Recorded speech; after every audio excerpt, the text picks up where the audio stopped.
right, welcome everybody to another installment of Fermentation Fact Friday.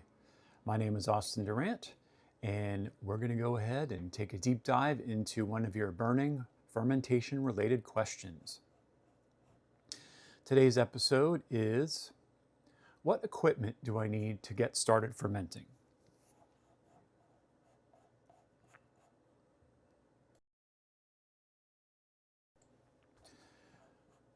But first, let's tell you a little bit about Fermenters Club. If you're new to the site, if you're new to our channel, welcome. Our mission is to improve people's lives by teaching you why and how to ferment food, as well as to create communities that are connected through our guts. So we have a lot of free offerings to get you started in your fermentation journey, whether that's our website where we've got over 100 recipes and tips and tricks on how to get started. We've got online self-paced courses at our Fermenters Club Academy. We also sell things like live cultures, whether that be a sourdough starter or kefir culture, kombucha scobies, etc., as well as live and in-person workshops, especially if you're here in Southern California where we're based. And you can always sign up for a weekly newsletter or bi-weekly newsletter. And of course, please like, subscribe, and share this video if it inspired you. So, I take a quote from my book, Fearless Fermenting, in which I say most of the tools and equipment that you need to start fermenting are likely already in your kitchen. And the tools that, for most styles of fermentation, like vegetable fermentation or beverages like kombucha, are multitaskers, which is a good thing. I don't like having tools that just do one function.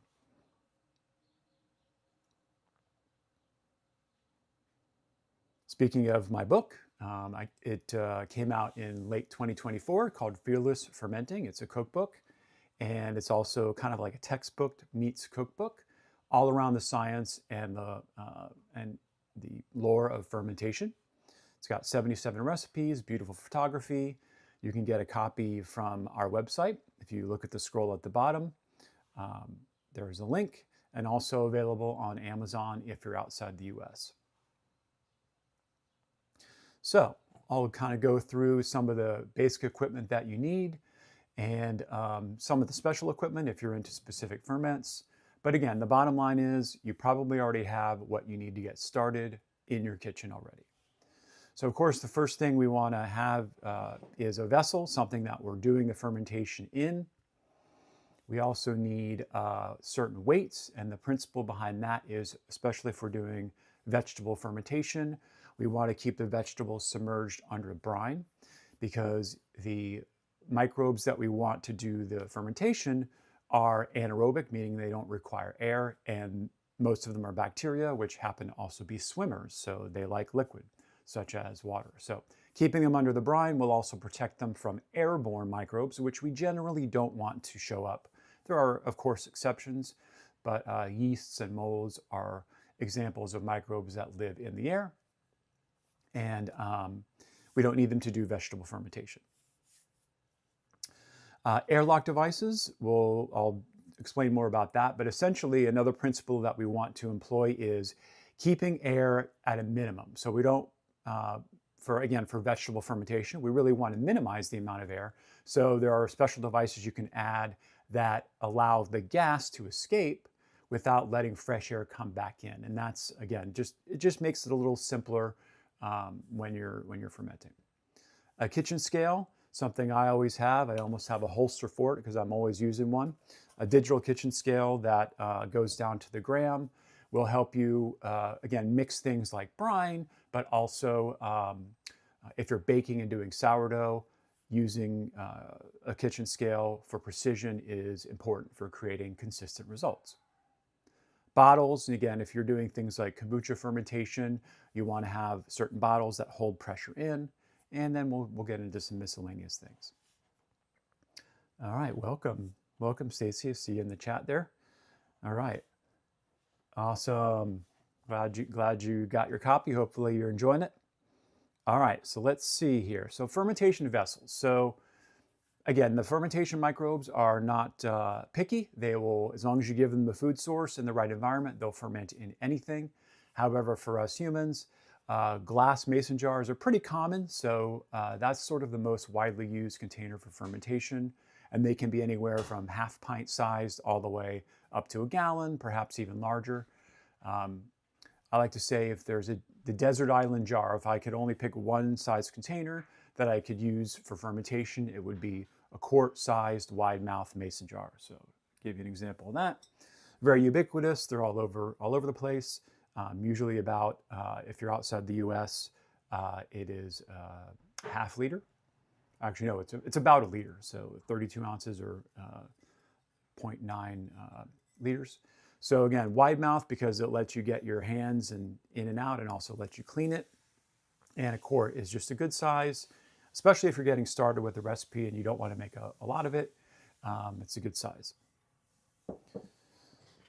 But of course, you can go half gallon. I think I've got some gallon jars here, a whole wide variety. Let's see, here's an example.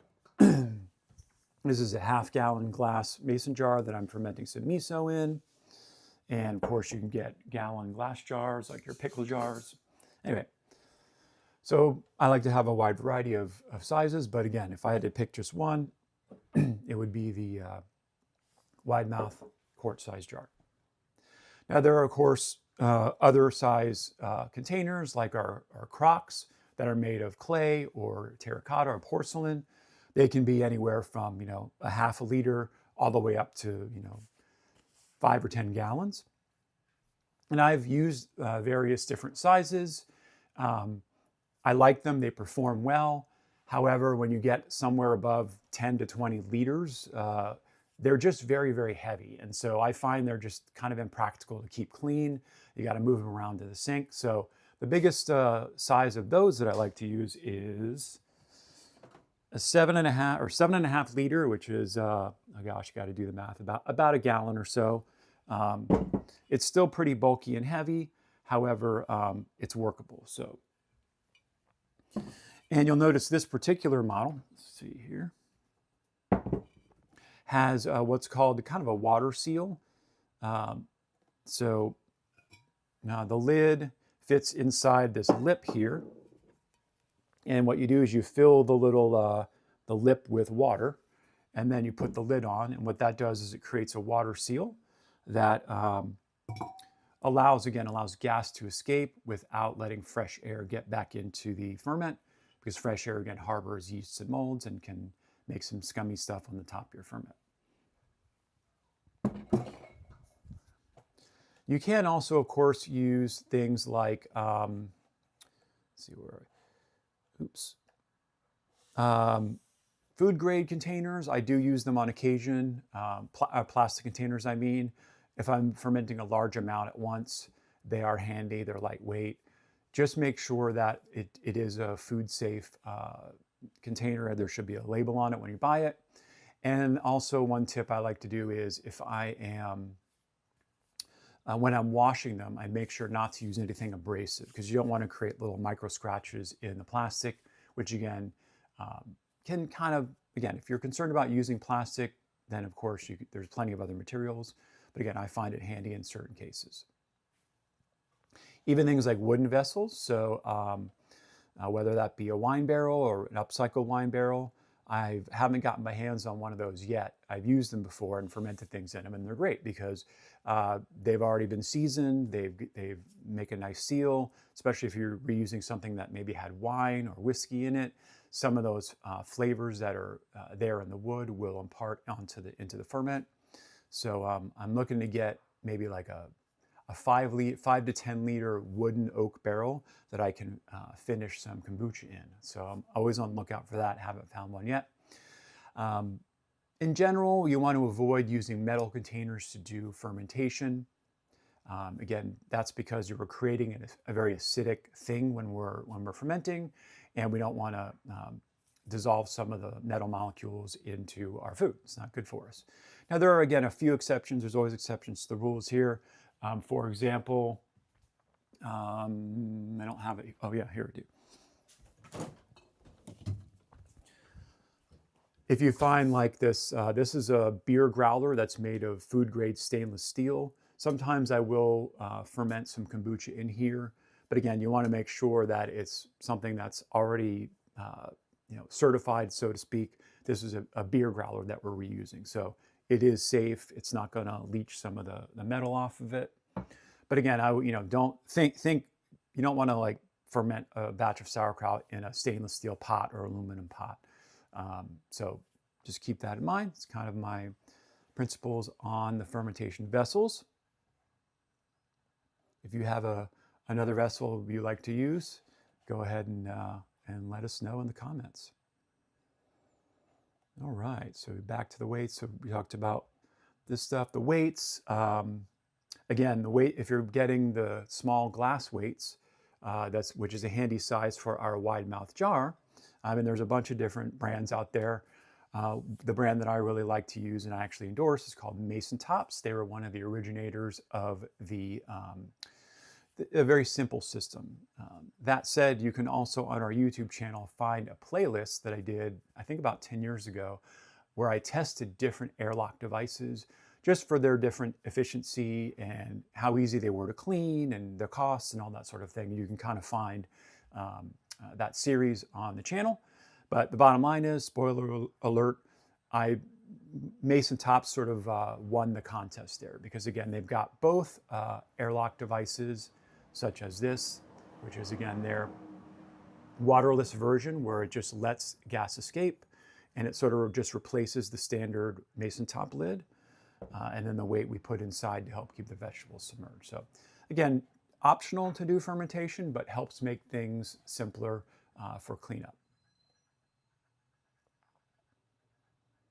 Other miscellaneous tools that you may already have or you may want to pick up that I found over the years.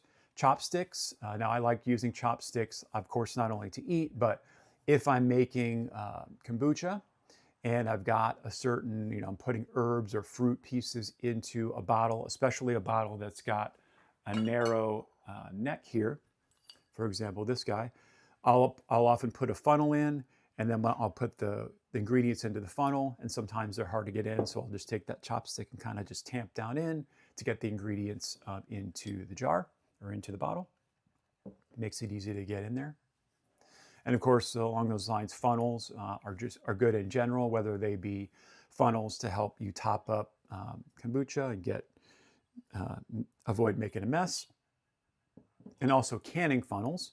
So if, let's say, you're fermenting something in a large crock here, and you want to dispense it into a jar, a canning funnel on top of the jar will help you get things in there, again, without creating a mess.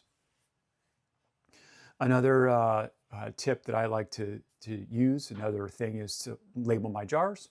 And to that end, I love blue painter's tape. It is sturdy, it's somewhat waterproof, and it doesn't stick when you want to get it off. So it's got a good amount of adhesion, and you can buy it in different widths. I always find the fattest width I can find, and then I stick the tape to the side of the jar with the contents in it. So other tapes work too, but I've found blue painter's tape is the best for that purpose. Cloth swatches. So if you're fermenting or you're creating a sourdough starter, maintaining that, just little pieces of cloth that can, again, go over a jar, and then you can secure them with a lid, are just handy to have. And if you don't have those, you can use more disposable things like coffee filters or paper towels. Again, the idea is you want to let airflow move throughout without letting flies get in. So here's my active sourdough starter, for example. You can see a little cloth swatch that I've got there. Rubber bands, again, just to help secure things. Again, the idea is you want to keep insects away from the ferment. And then sometimes if it's cold in your environment, a seedling mat, which is just a rubber mat with a little bit of an electrical wire through it, helps raise the temperature by about 10 degrees.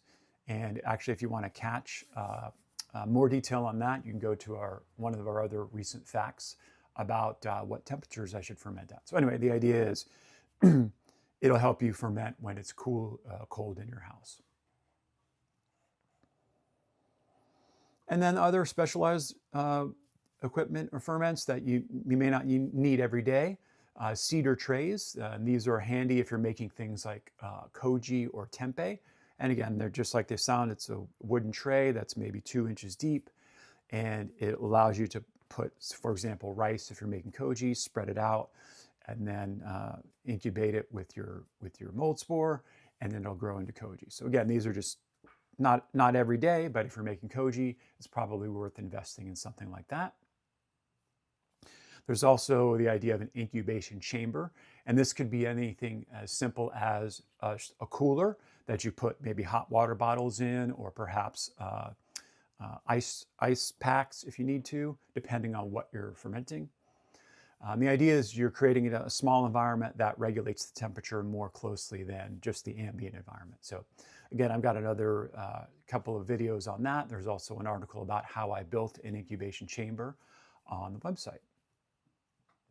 And of course, if you're into cheese making, which is a whole other deep dive of fermenting, there's a whole litany of equipment and things that you need for that. Maybe I'll save that for another video. As far as large amounts, if you're feeding a large family, or maybe you've got a little cottage business, something like a cabbage shredder, more than just maybe your chef knife or your mandolin, comes in handy. So here's one of the ones I have. It's a wooden, this one's made of wood, and it's got some really great blades. And again, it's big, but if you are dispatching, 30 heads of cabbage at one time, it makes things really easy. So I've actually got a few of these around. Not that expensive, maybe 50 bucks to get one, and they last for definitely several years. So that's a good thing to consider if you're making a lot of cabbage, a lot of sauerkraut. And if you are along those lines, large stainless steel bowls, mixing bowls are handy. So I've got some that are, let's see, these guys here. Just make an investment. This is probably about 20 inches across, pretty deep. Buy them once, you'll have them forever. And colanders that match that size. Again, if you're doing large scale ferments, handy to have.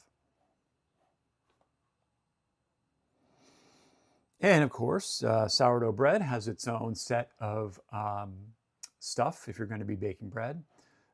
So this is just taken from one of my sourdough bread courses. Of course, we want to make sure we have an oven that goes to at least 500 degrees, which I think they all do. Having a heavy Dutch oven with a lid is helpful for creating the desired sort of artisan loaf that we're going for, because we want it to both have the ability to get steam to help the lift, and also we want to be able to remove that lid halfway through the bake, generally speaking, in order to help create that crust. So having a heavy Dutch oven is good.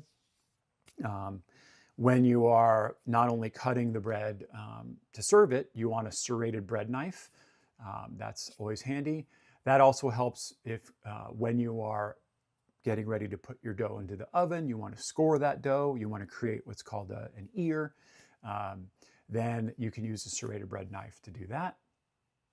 You can also, I like to say, optional equipment as you get more devoted in your bread baking journey, having something like a clay bread baker, which is actually an oblong, generally an oblong shape. So if you want to have the more traditional batards is the name of the shape, the oblong loaf, then a clay bread baker is good for that.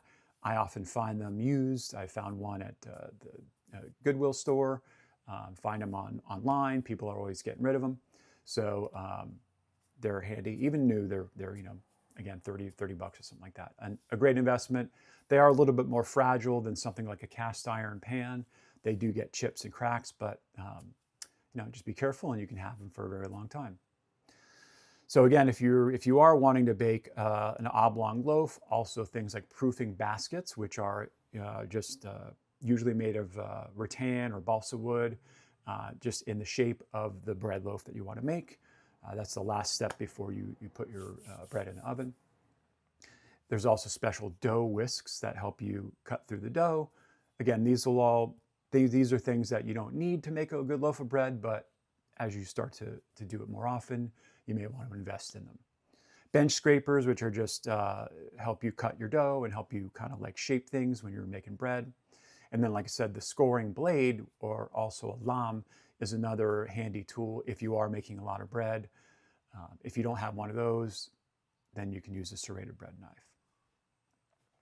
So hopefully that gives you some idea of what you need, and you're not, put off by it, because again, these are all things you can build over time, and a lot of these pieces, these tools and equipment are, of course, multitaskers as well. So thanks very much for watching. Again, if you've got a question or a comment about what equipment you would want to use to ferment, please go ahead and drop us a comment and we'll get back to you. And just to let you know, right now on our Academy, Fermenters Club Academy, you can save 10% off of any class by using the code FAQ10. And be sure to pick up a copy of our book if you want to learn more. So thanks very much, and we'll see you next week for another installment of Fermentation Fact Friday.